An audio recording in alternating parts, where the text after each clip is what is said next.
Hello and welcome to another Troublmaker Plays. Today I'm looking at 2 Worlds 2, and I'll be looking at the classes that the game offers. The game does offer 3 classes that you can pick: Warrior, Mage, and Ranger. So first we're looking at the Ranger. The Ranger has no subclasses.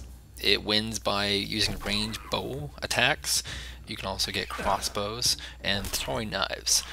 And you just wait until your reticle get full and pull the trigger. There's also a double shot mode. When you go into sniper mode, which is done by the X button, you can select your targets by first fully charging up your attack and then right clicking on both of them. This will allow you to target both. This is actually an insanely awkward mechanic that can only be done with preparation. This means that you are essentially sniping, as the title says. As you can see, not that effective against even the most basic of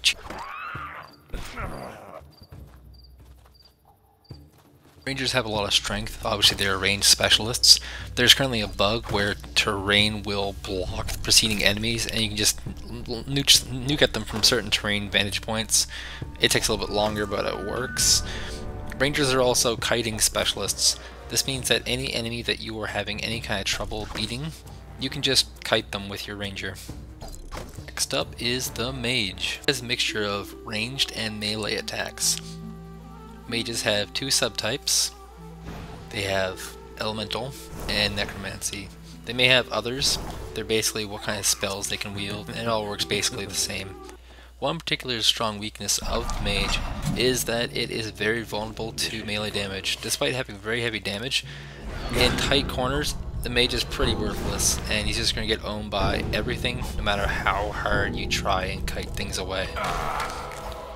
It's an inevitable result of such a poor fool. Finally, my choice, the Warrior. Warriors are melee specialists, and potentially the easiest 2 level in the game. They have many variations, including the Warrior with 2 wielding, berserking with 2-hander, sword and board tanking, or single dagger rogue. Go to block attacks, sidestep attacks, and deal some pretty nasty stuff. If you look at my 3 button, for example, I do a massive splash attack. Warriors can dash into combat and just take about anyone out with gory, blood-gripping damage. They'll charge down anything. Unfortunately, one weakness is that certain enemies are pretty obnoxious to deal with. Something like a cheetah is just too fast for a warrior to deal with, and it will take you a long time to catch this little guy. You'll have to kind of trick him to come into you because he will run away forever. You will choose classes that you will play by investing points into them and leveling with them. You're not necessarily limited to it. In this you can see I'm quickly switching over to a bow archer using a very quick itemization tool. And now I'm able to quickly kite this enemy that was overpowering me and I was unable to kill. Now I'm going to successfully be able to kite this thing away and kill it. So this has been Troublmaker Plays, showing you the class configurations for 2 Worlds 2. Thank you for watching, and have a nice day.